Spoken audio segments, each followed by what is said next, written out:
Oui, bonjour, bonsoir, chers compatriotes de la République démocratique du Congo. C'est Bertin Badiambile de progresrdc.net. Encore une fois, je suis devant vous. Vous m'avez suivi hier. J'étais en train de parler un peu de l'IGF, j'ai parlé un peu de Kabila, j'ai parlé un peu de l'Ouganda, la situation de l'armée.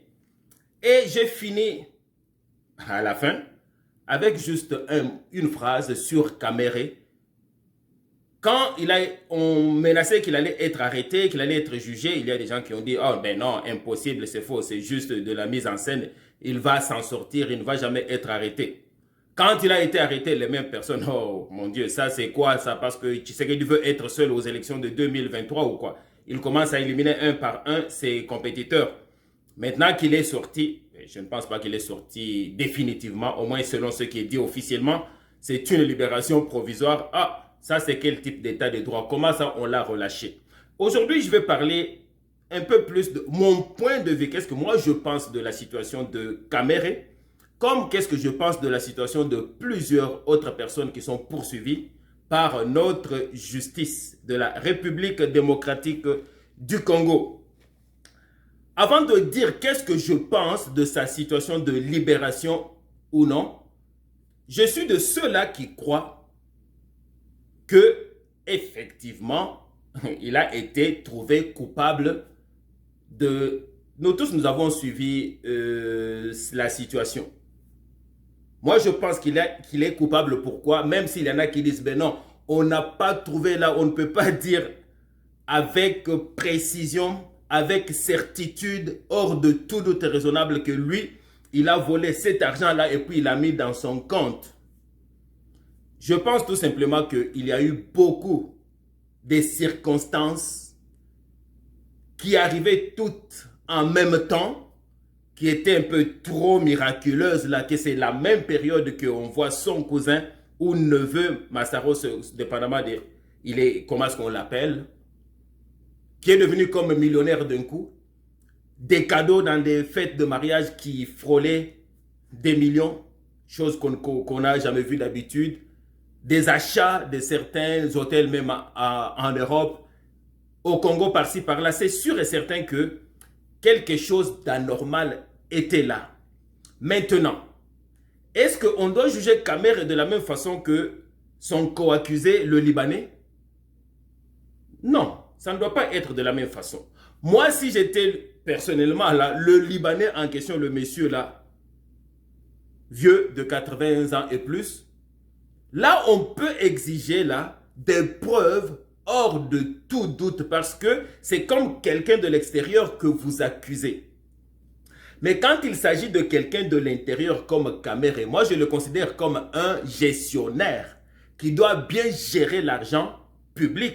C'est comme, prenons dans le privé là, si moi je te charge, tu es mon gérant, tu es le gérant de mon magasin, et que je t'ai chargé de quelque chose et puis à cause de toi, j'ai perdu beaucoup d'argent, des millions d'argent et que le retour était de juste, non, non, non, écoutez, je t'ai donné 57, tu as pris 57 millions, mais le travail que je vois c'est peut-être 5 millions, 10 millions, c'est sûr que tu es déjà automatiquement coupable. Je n'ai pas besoin de prouver, je vais juste prouver que tu as mal géré. Là-bas, il n'est pas juste question de voler, c'est déjà une mauvaise gestion qui va rendre le pays toujours de plus en plus pauvre. Pendant que le co-accusé, là, il faut prouver, parce que vous dites qu'il est voleur. Kamere, c'est déjà un mauvais gestionnaire, à part le fait qu'il y a aussi assez d'éléments qui pouvaient dire qu'il a volé. Peu importe, mon point de vue, c'est qu'il était coupable. Ça, c'est comme un point d'entrée dans notre réflexion, notre analyse d'aujourd'hui. Alors, comment est-ce que la situation de Kamere doit être traitée? Est-ce qu'il doit vraiment croupir en prison pour 20 ans, 15 ans, 10 ans? Personnellement, je pense que non. Pourquoi? Parce que la situation de Kamere, la situation de beaucoup d'autres personnages, personnalités dans notre pays, comme l'ex-premier ministre qui est poursuivi en ce moment, qui réclame toujours ses immunités, Matata Pogno, ce sont des cas que je peux appeler pédagogique. Quand le président Tshisekedi a fait une entrevue avec Christian Loussa-Kweno, plusieurs mois en arrière, il a dit quelque chose d'important. Il a dit, ça parlant de la corruption dans notre pays, quelque chose que je n'avais jamais soupçonné avant d'entrer au pouvoir. C'est l'ampleur de la corruption et vous n'avez aucune idée. C'est pire qu'avoir volé et tué quelqu'un, c'est vraiment criminel. Il est allé au-delà, il a dit que c'était devenu, ou c'est devenu un système. Voilà le mot que je retiens. La corruption, le vol chez nous, c'est vraiment systémique. Qu'est-ce que cela veut dire? Ça veut dire que vous, moi, tous les Congolais, d'une façon ou d'une autre, nous sommes coupables de corruption ou de vol. Parce que c'était devenu notre façon naturelle, normale de travailler, de fonctionner, de survivre dans ce pays-là.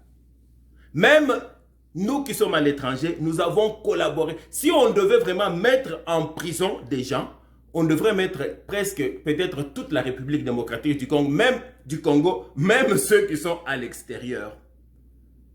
Il suffit, pour des raisons d'immigration, vous avez besoin d'un certificat de naissance au Congo.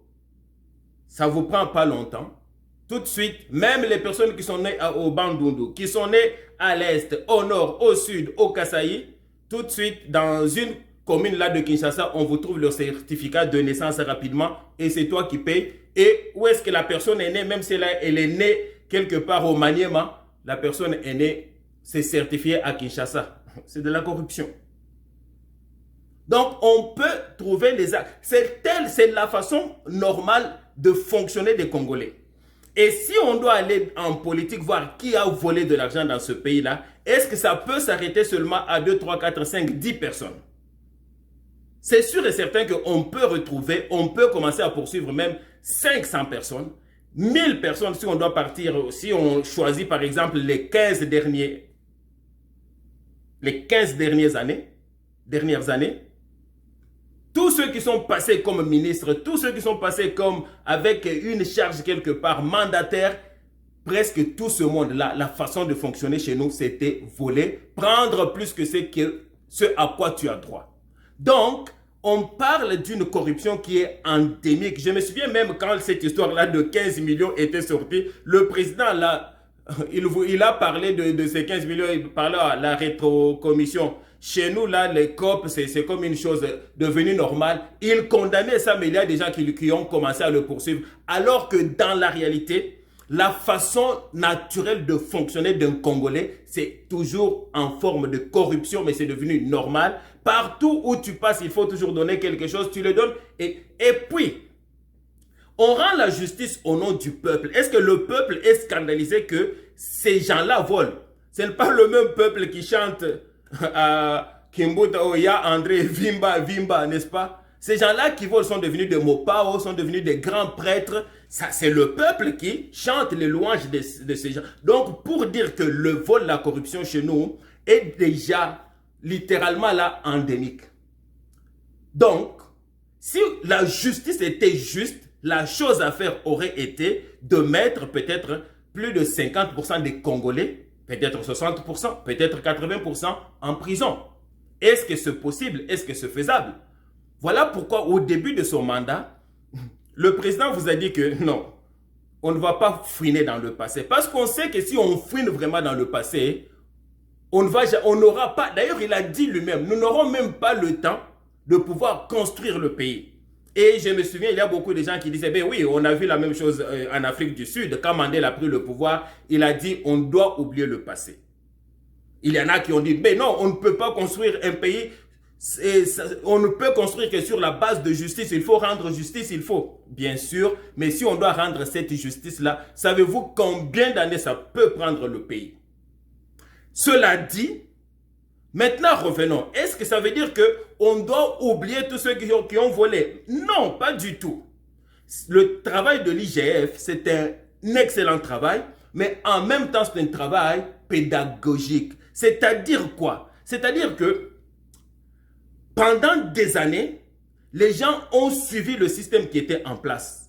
Parce que déjà, à la tête du pays, il y avait le monsieur que vous connaissez, qui est cité dans presque toutes les enquêtes qui sortent sur le plan financier, économique, que ce soit les Panama Papers, il a été cité, que ce soit dans ce Congo Hold Up, il est cité. Quand déjà la tête fonctionne de cette façon-là, tous ceux qui sont autour de la tête se sont servis comme ils veulent et il n'y a personne qui les a arrêtés, il n'y a personne qui les a inquiétés. Maintenant qu'on a un nouveau chef qui veut insuffler une nouvelle façon de fonctionner, qui veut faire de la corruption, lutte anticorruption comme son cheval de bataille, qui veut faire tout pour que la justice reprenne vraiment la place centrale dans notre pays, c'est sûr que c'est un nouveau départ. Alors, il fallait de gros jugements là comme quelque chose un traitement choc pour réveiller tous les Congolais. Voilà pourquoi on a Kamere qui a été jugé devant tout le monde. On a les Matata Ponyo qui attendent. C'est une bonne façon de fonctionner. Un traitement choc qui va réveiller tout le monde. Mais en même temps, on sait que si on doit poursuivre tout le monde en même temps là, est-ce que Tshibala n'a pas touché l'argent du contribuable?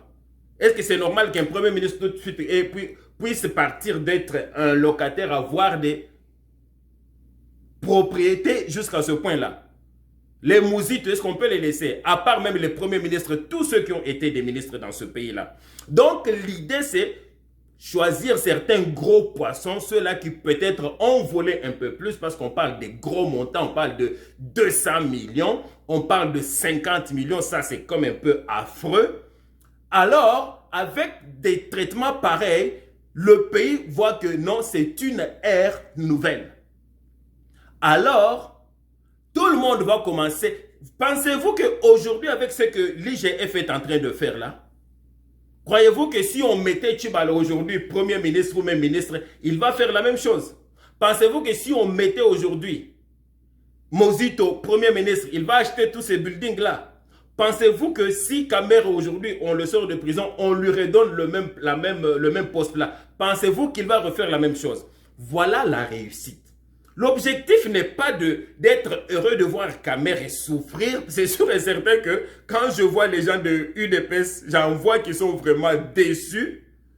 On se demande, mais c'est quoi l'objectif? Parce que si vous y pensez bien là, ce n'est pas juste que juste quelques personnes puissent maintenant croupir en prison pour les prochains 20 ans, 15 ans, alors que, au fond, les règles de jeu ont changé. Vous allez dire non, la justice était toujours juste. Justice, non. La justice était justice, mais l'arbitre qui était là avait les yeux fermés.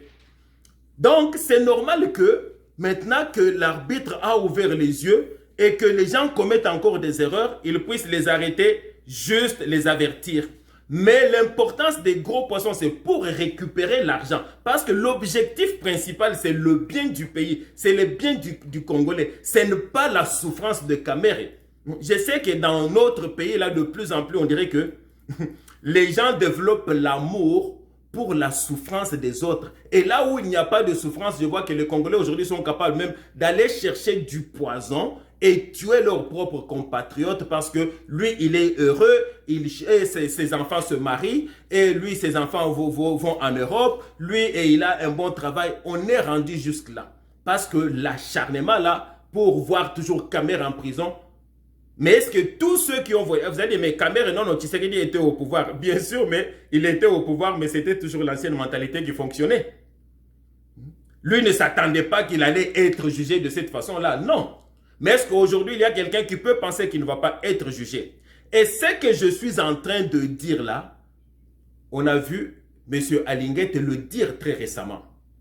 Il a dit qu'ils sont en train de changer un peu le focus. Au lieu qu'il soit, les termes qu'il a utilisés exactement, c'était maintenant, ils vont faire de plus en plus les types d'enquêtes qui sont.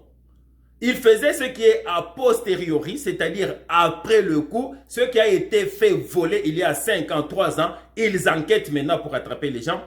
Ils peuvent faire des enquêtes concomitantes ou a priori, c'est-à-dire en avance pour anticiper le vol ou pour éviter le vol. Voilà que l'objectif n'est pas de mettre des gens en prison. L'objectif, c'est de s'assurer que l'argent du peuple n'est pas volé. Commencer à éduquer les gens. Donc, le travail que l'IGF est en train de faire, c'est un travail génial. Mais l'objectif n'est pas de voir des gens souffrir en prison, surtout que ces gens-là, quand ils ont volé, la mentalité qui était dans leur cerveau, c'est la mentalité qui était dans le cerveau de tous les Congolais. Vous ne pouvez pas me convaincre qu'on avait 99% des Congolais qui étaient des gens honnêtes, qui fonctionnaient, respectaient toutes les règles, et on avait juste une petite poignée de gens qui étaient corrompus, de voleurs. La seule différence est que tous les deux ont volé, sauf que quand ils ont ouvert, n'est-ce pas, leur boîte qu'ils ont volée, l'un a retrouvé, oh, c'était juste 100 $. L'autre, oh, c'était 50 millions.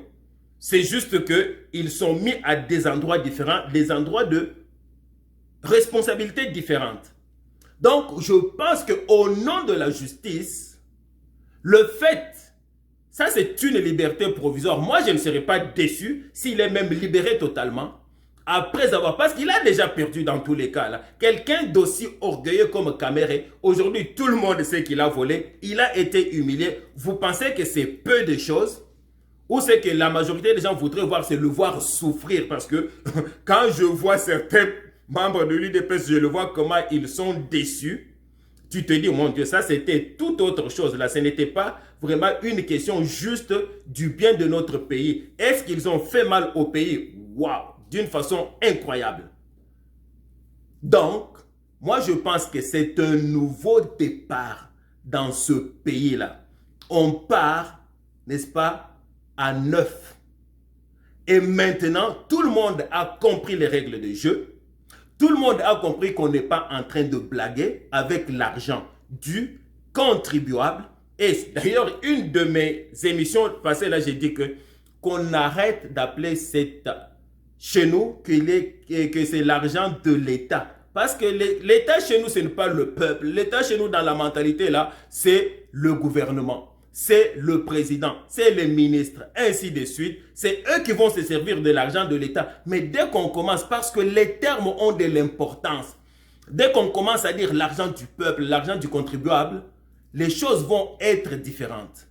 Et quand quelqu'un va aller voler, d'ailleurs, ce qui vous montre que c'est tout à fait endémique chez nous, c'est que quand Kamere, on a dit qu'il a volé de l'argent, qu'on prenne même quelqu'un d'un autre parti politique, même de l'UDPS, vous savez qu'est-ce qui va arriver? Les gens de l'UDPS vont soutenir leur chef de l'UDPS.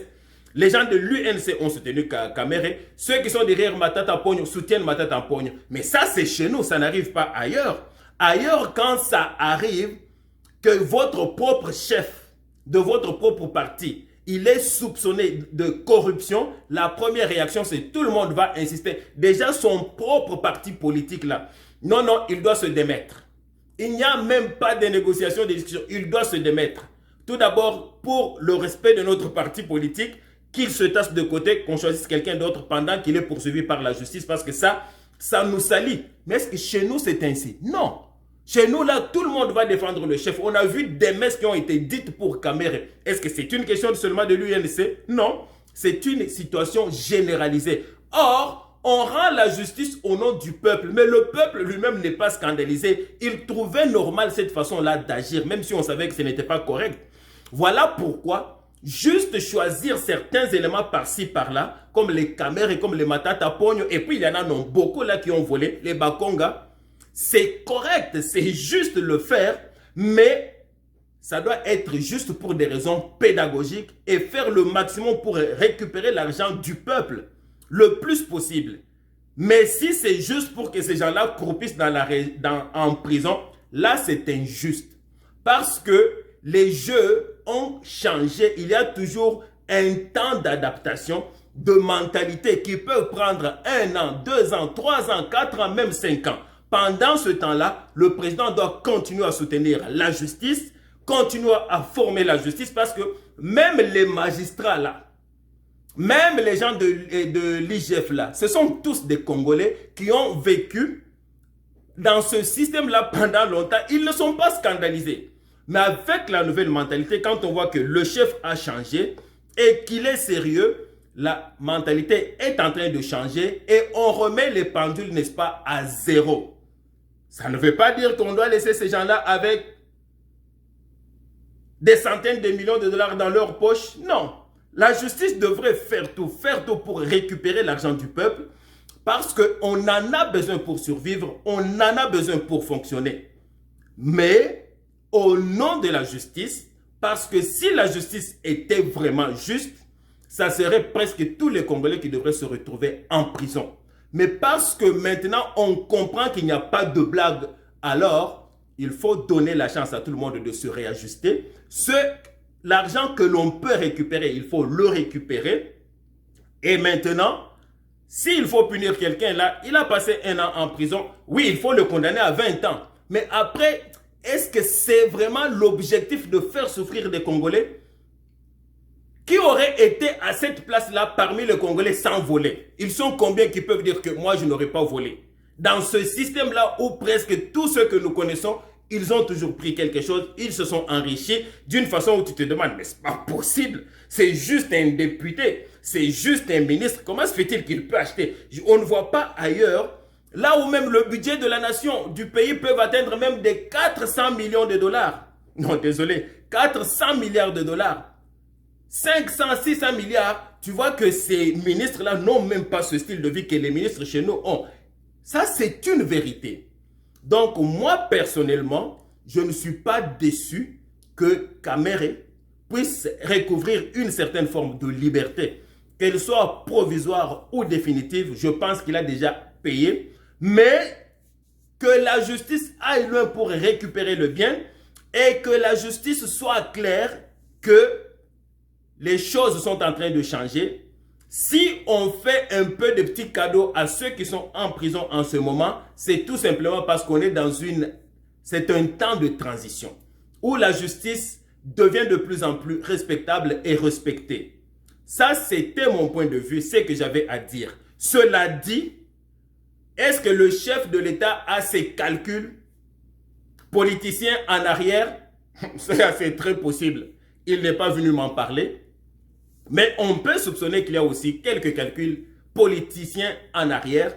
Mais cela n'empêche pas ma conviction que je crois que ce n'est pas juste qu'on puisse juste cibler 2, 3, 4 personnes et qu'ils puissent croupir en prison toute leur vie ou 20 ans de leur vie. Non. Parce que c'est une chose généralisée dans notre pays. Mais qu'on puisse le faire pour des raisons pédagogiques comme un traitement choc de façon que tout le monde comprenne que l'heure de la blague est terminée, là, ça vaut la peine. Parce que maintenant, s'il y a quelqu'un comme si Kamere retourne en charge de quelque chose et qu'il fait la même chose, là, on comprend qu'il a un problème sérieux. Ou bien il est un voleur vraiment de nature, ou bien il est psychopathe, alors il faut peut-être le soigner ou le délivrer. Mais s'il l'a fait, c'est parce que tout le monde était habitué dans notre pays de cette façon-là. Donc, je vais m'arrêter là et je continue à saluer le travail que l'IGF fait parce que hier, on a vu la directrice générale du Fonds monétaire international chez nous féliciter les autorités pour les réformes qu'ils ont commencées, qu'ils ont entreprises et surtout que c'est en train d'aller dans la bonne direction. Donc, ça veut dire que la justice et l'IGF, j'ai toujours répété qu'elles sont loin d'être parfaites parce que ce soit les magistrats, que ce soit les mêmes joueurs là de l'IGF, ce sont des Congolais qui ont vécu dans ce système-là pendant longtemps, donc ils ne sont pas scandalisés. Mais c'est déjà un bon départ et je suis certain que si l'effort est mis, si le chef de l'État continue à appuyer la justice, continue à appuyer l'IGF, je suis sûr et certain que ceux qui vont prendre les postes de commandement dans notre pays, ils vont y penser 2, 3, 4 fois avant de voler l'argent du peuple. Je vous remercie beaucoup et je vais vous demander encore une fois, si vous avez aimé cette vidéo, de tout d'abord cliquer aimer et puis partager et surtout partager.